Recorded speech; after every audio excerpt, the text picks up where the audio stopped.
Jadi seneng banget sama boneka, tapi dari dulu tuh sama bapak suka jangan punya boneka itu suka diisi sama makhluk halus. Dia akan jadi penerus kemungkinan karena dia sendiri yang mau, tetapi memang anaknya yang takut sama pocong. 51. Halo, assalamualaikum warahmatullahi wabarakatuh. Balik lagi sama gue Putri Alfian. Kali ini gue sama Mami Furi. Ya, halo Kak Furi. Ya. Gimana kabarnya Kak? Baik, alhamdulillah. Lagi nggak penelusuran tapi ya Kak? Lagi off dulu penelusurannya. Belum ada rencana Kak kapan? Bulan depan kayaknya. Kira-kira di bulan depan. Kalau aku masih penelusuran sih. Bang. Oke, Kak Furi, aku mau nanya dong. Kak Furi menyadari Kak Furi indigo itu sejak Kak Furi umur berapa? Umurnya lupa ya kalau kayaknya sebelum masuk TK. Awalnya Kak? Jadi itu maghrib kan, kalau maghrib orang tua tuh yuk masuk iya. Kita lagi pada main lompat tali. Terus karena itu di desa masih ada pohon cengkeh gitu. Pas saya ngelihat ke atas kok ada perempuan lagi gini kan di di pohon cengkeh. Tuh saya tanya sama teman saya, kamu ninggalin tuh gitu kan? Terus kata temen saya enggak gitu. Jadi waktu itu saya ngelihat itu sih, inget banget pertama gitu. Cuman yang karena mungkin masih kecil, jadi saya ngerasa teman saya nggak normal nih, nggak bisa lihat, saya yang normal. Oh jadi gitu. Kakak ngerasain kakak yang normal, teman-teman kakak yang lain yang nggak normal gitu. Terus Kak? Jadi nggak takut sama sekali, lebih kayak ih saya normal, kamu nggak normal gitu.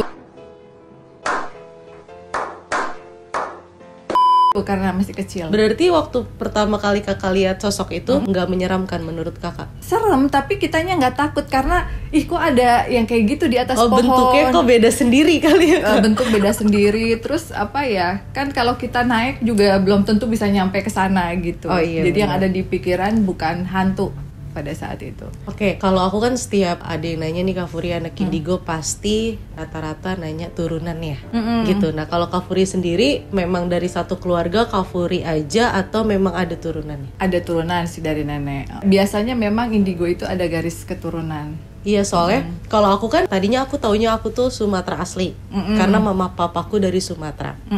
Aku pernah singgah main ke Karanghau. Waktu itu tahun 2019 sampai sana ketemu satu sosok, terus sosok itu bilang kalau aku darah Jawa Barat.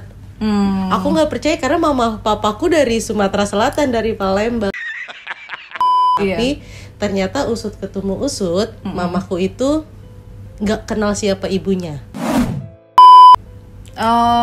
Jadi ditinggal pergi, bukan meninggal, ditinggal pergi sama nenek. Ternyata si nenek ini orang Sukabumi. Oh, orang Sukabumi. Iya. Nah, aku dari situ aku percaya, oh iya berarti bener gue turunan gitu. Kak Furi kan hobi banget nih sama si anak-anak, si adik-adik. Anak asuh. Kalau awalnya gimana sih Kak Furi bisa tertarik untuk mengadopsi dari satu anak ke satu anak, satu anak ke satu anak? Ya awalnya seneng boneka ya, jadi seneng banget sama boneka. Tapi dari dulu tuh sama bapak suka jangan punya boneka itu suka diisi sama makhluk halus gitu. Tapi kalau menurut kita mungkin itu kayaknya seru gitu. Nah anak-anak indigo kan pasti punya teman hantu tuh. Betul. Ya pasti punya teman hantu, teman apalah gitu. Dan dari kecil tuh kalau dikumpulin teman hantunya lumayan banyak. Dan mereka lebih setia, lebih loyal. Kayak gitu. Kapanpun kita butuh ya Kak. Kayak nggak akan berkhianat gitu loh. Iya. Nah terus akhirnya ada yang ngasih dolls. Terus juga kalau ada wawancara saya suka bawa dolls. Akhirnya kayak keinginan saya waktu kecil saya pengen punya dolls. Akhirnya baru kesampaian sekarang gitu. Anak pertama kali siapa Kak? Yang Kakak adopsi? Anak pertama kali sebenarnya bukan diadopsi tapi dikasih. Karena orangnya ketakutan. Dia punya 3 boneka porselen. Lulu, Annabelle, Laura namanya. Anaknya nangis terus. Ternyata pas dicek yang ada isinya cuma Laura aja. Yang duanya enggak? Kosong. Akhirnya Kakak bawa? Karena yaudah sana ambil aja gitu. Karena temen ketakutan. Tapi setauku memang setiap boneka itu pasti ada deh Kak. Selama aku ketemu ya, Nggak semua sih. Tapi hampir kali ya, Kak? Hampir. Karena gini, ada beberapa yang hantu seneng numpang lewat. Wah ini di boneka ini kan jangan gangguin orang gitu, sampai akhirnya nanti kamu bisa pulang ke Tuhan ya, rumah kamu yang ini gitu. Untuk sementara ya. Untuk sementara baru dia stay gitu. Kadang kayak boneka teddy bear gitu juga iya, ada. Suka ada gitu. Oke, nah total boneka yang Kak Furi punya tuh ada berapa sih, Kak? Dari keseluruhannya? Mungkin sekitar 351. Nih maaf nih, aku mau nanya sedikit. Tapi menurut Kak Furi itu mengadopsi anak-anak ini menjadi suatu beban gak sih? Karena kan yang aku tahu, yang aku lihat dari video-video Kak Furi kan kayak Kak Furi kasih susu. Jadi bener-bener kayak mengadopsi anak sendiri gitu. Iya. Menurut Kak Furi itu jadi beban gak sih, Kak? Enggak sih. Dari sekian banyak anak? Enggak ada yang jadi beban. Rezeki mah ada terus ya kan. Anak-anak asuh tuh kayak mereka mengerti kapasitas kemampuan orang tua asuhnya tuh sampai sejauh mana. Tapi tentunya kita sebagai orang tua asuh akan lebih termotivasi untuk bekerja, untuk berusaha gimana caranya supaya kita bisa mengcover kebutuhan si anak. Sama lah kayak kita punya anak-anak kandung, punya anak-anak asuh pun demikian gitu. Jadi nggak dianggap sebagai beban, ya happy aja. Kadang udah nggak mikirin gimana ya beli offeringnya, belum habis juga udah ada rezeki gitu kan. Mereka ada masing-masing berarti ya, Kak?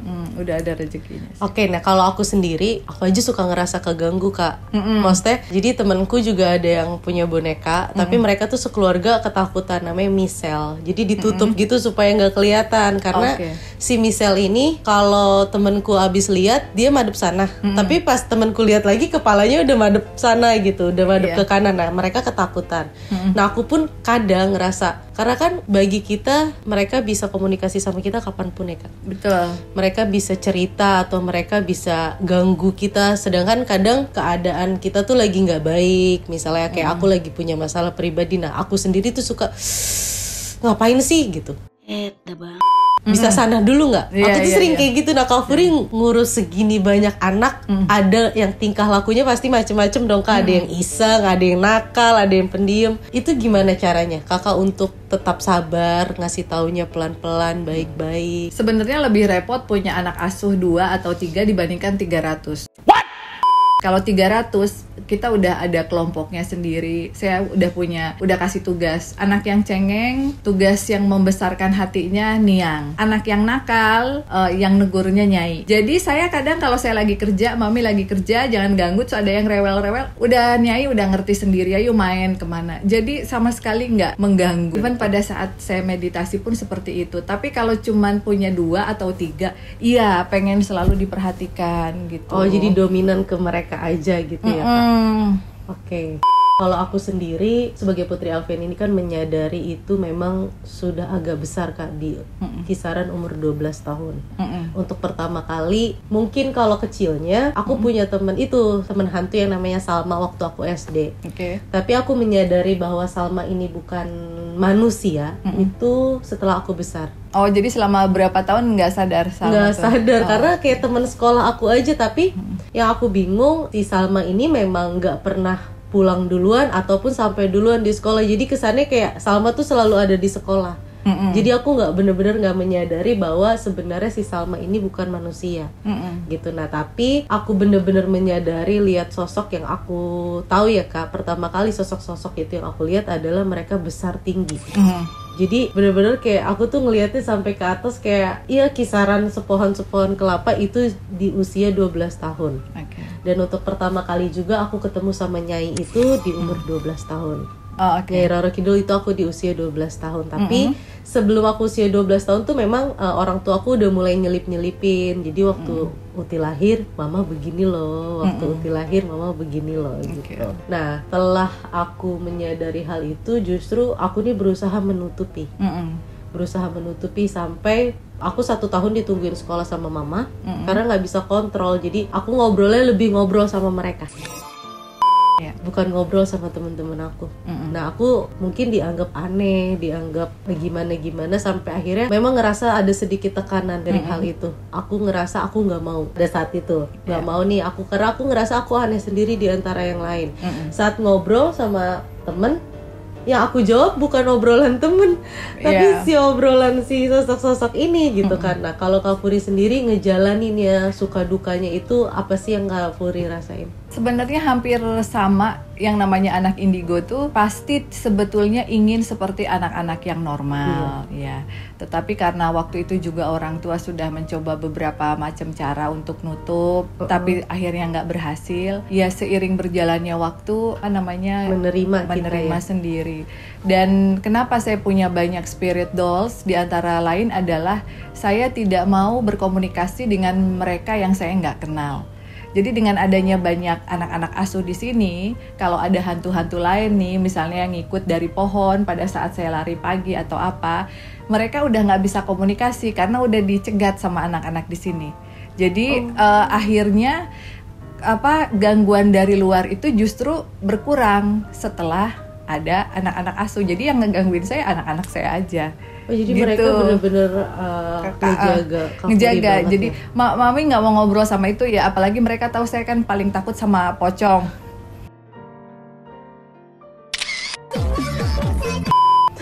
Kayaknya semua anak indigo ya, aku juga takut. Oh, takut sama pocong juga. Aku kalau lagi explore aku tinggal tim. Emang apa sih nggak boleh? Sombong amat. Aku lari. Iya. Sama. Tapi nggak lari sih, cuma ditinggal aja. Aku tinggal lari. Iya. Jadi apa ya? Tapi kita ngeluarin boneka pocong. Karena kakak ada? Ada, karena Mbah Mijan waktu itu minta, ya udah, dan itu termasuk salah satu bestseller juga. Banyak orang yang seneng boneka pocong. Tapi aku takut secara pribadi. Jadi anak-anak di sini suka ngomong, maaf ya Om, Mami tuh takut tahu sama kamu meskipun kamu baik gitu. Jadi say goodbye-nya juga dengan sopan lah gitu. Oke. Jadi selama ini nggak ada masalah ya dari yang Kak Furi jalanin, atau semua orang kan punya persepsinya sendiri ya Kak. Betul. Ada yang percaya, ada yang enggak, ada yang pro, ada yang kontra, itu pasti. Betul. Kalau aku sendiri, kalau kata anak-anak zaman sekarang masih kena sih mentalnya dengan komentar-komentar yang mungkin agak kurang enakin kalau aku baca segala macam. Nah, Kak Furi kan pasti udah lebih dulu jauh ngelewatin hal-hal kayak gitu dari aku.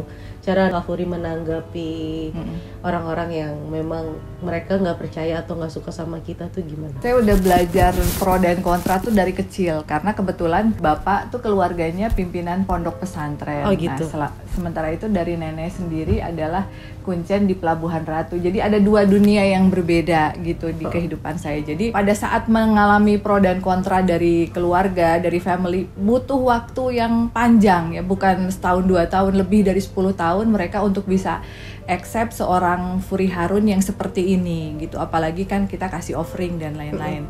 Jadi pada saat mendengar komentar orang, komentar netizen, kita menganggap itu adalah komentar dari keluarga kita juga seperti itu gitu dari awal. Cuman apabila saya yakin bahwa dengan adopsi spirit dolls ini, kalau sayanya jadi orang yang jauh lebih baik gitu ya. Dulu mungkin sering marah, sering berbuat hal-hal yang negatif, terus akhirnya jadi lebih bijaksana, lebih sabar, lebih bisa membantu orang lain. Akhirnya keluarga dan orang-orang juga bakalan ngelihat sendiri gitu. Karena yang mereka takutkan kan ini pesugihan gitu, melenceng lah, melenceng gitu kan.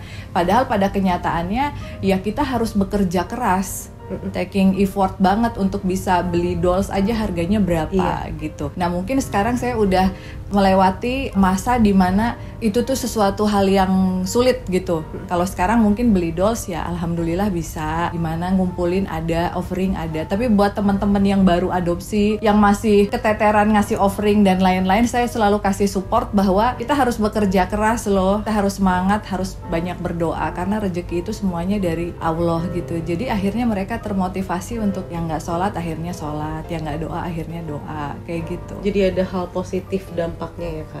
Biarpun banyak orang yang di luar sana, itu sih yang Kakak bilang. Maksudnya Karena mindset dari dulu kan ketika benda itu kita dianggap syirik. Betul. Ketika kita berteman atau punya kelebihan dianggap nggak benar, harus dibuang, harus dibersihin, harus ditutup, itu udah jadi mindset. Tapi selama aku coba ngejalanin di dunia media, ternyata orang-orang kita juga nggak pernah bisa lepas sih Kak dari hal-hal kayak gini gitu. Karena nggak tahu kenapa kayak dikembangin aja dari kecil gitu. Kayak kita maghrib nggak boleh keluar, nanti banyak hantu. Itu kan kayak udah jadi suatu hal yang dikembangkan dari kita kecil kan Kak. Betul. Gitu. Nah kalau saat ini aku baru menerima sih Kak. Kalau aku sendiri baru menerima diri aku untuk nggak peduli sama omongan-omongan orang di luar sana, gitu. Karena dulu aku ngerasa sampai aku tuh nggak punya teman, punya teman manusia ya Kak. Iya. Aku di sekolah. Teman hantunya ada berapa? Teman hantu aku nggak banyak karena jujur Kak Puri, aku tuh penakut. Ya, sama, saya juga penakut. Tapi meskipun penakut masih banyak. Saya ada 72. Wow. Sampai saya punya anak 3, saya melahirkan anak ketiga tuh 72. Setelah anak ketiga lahir saya bilang segini dulu ya geng kita. Gitu. Kalau aku tuh kadang explore aja, aku nggak mau, jangan ikut. Aku selalu gitu, jangan ikut ya, jangan ikut. Jadi aku cuma selalu berusaha untuk komunikasi pada saat explore aja. Cuma ada satu anak, jadi pada saat itu aku pernah explore di sebuah rumah mewah di daerah Depok. Aku nemuin satu anak yang namanya Ernat. Nah itu satu-satunya anak kecil yang aku bawa selama penelusuran, Ernat doang. Karena aku penakut, aku terlalu nggak mau diganggu tuh pada saat aku sendiri. Karena pas aku besar aku menyadari bahwa kamu tuh bukan manusia loh gitu. Kalau aku ya Kak, jadi aku masih ada rasa takutnya tuh tinggi. Gitu. Aku pun kalau penelusuran masih didampingin sebenarnya sama papaku, karena berkali-kali pas sakit itu tim tuh aku tinggal. Karena lihat Poci. Karena kan mereka maksa kan, ayo bisa yuk. Cuma aku tuh selalu, lu tuh nggak lihat, lu tuh nggak tahu, jadi jangan maksa. Nah mereka masih maksa tag, ayo bisa yuk opening, aku tinggal lari. Itu sering banget kejadian kayak gitu. Oke, berarti Kak Furi tuh udah ngelewatin semuanya, dan Spirit Dolls ini udah bener-bener jadi kayak bagian dari hidup Kak Furi ya. Mereka udah family lah. Udah family, bagian dari hidup Kak Furi. Tapi kalau ada si anak yang dibeli nih atau diadopsi sama rekan-rekan Kak Furi yang hobi, yang suka, itu ada rasa sedih tersendiri nggak sih Kak Furi untuk ngelepas si anak ini? Kalau dari awal kita prepare anak ini untuk open adopsi sih enggak, malah kita semangat untuk dapetin orang tua asuh. Kan kadang ada yang, mami aku pengen orang tua asuhnya yang Buddha, yang dia suka request. Iya, yang dia suka berdoa di kuil Kuan Im. Ya pada saat saya menemukan calon adopter yang seperti itu ya saya happy, karena dia akhirnya ketemu dengan orang tua asuh sesuai dengan keinginannya dia gitu. Tapi kalau anak-anak asuh saya sendiri itu nggak saya open adopsi. Oh, berarti bener-bener untuk Kak Furi sendiri, simpan sendiri.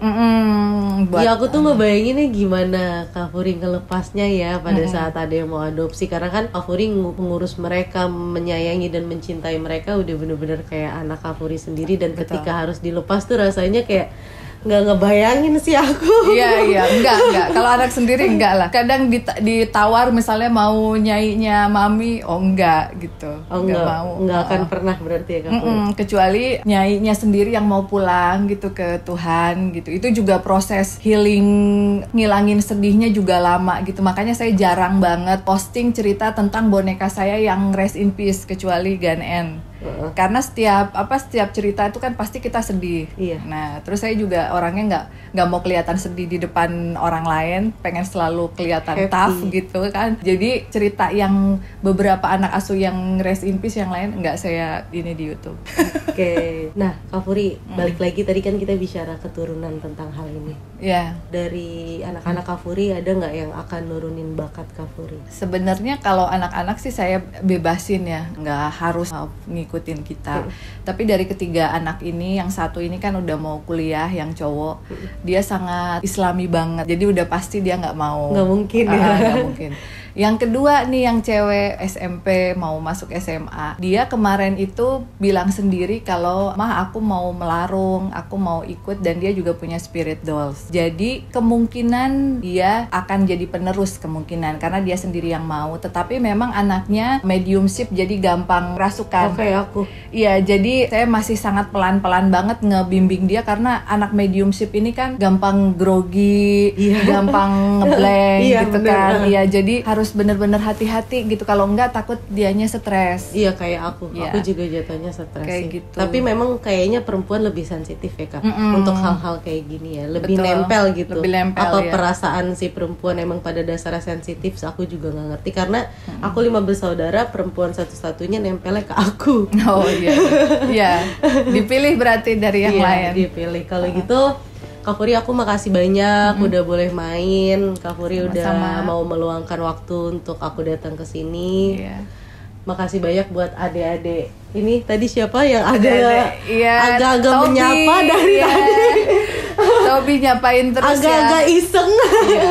Pendiam tapi iseng ya Kak kayaknya. Pendiam tapi ya? iseng, suka tual-toel gitu. Iya, suka toel-toel. Kalau gitu aku pamit kali ya Kak Furi. Makasih banyak. Semoga Kak Furi sehat dan sukses selalu. Iya, sama-sama. Oke. Bye-bye.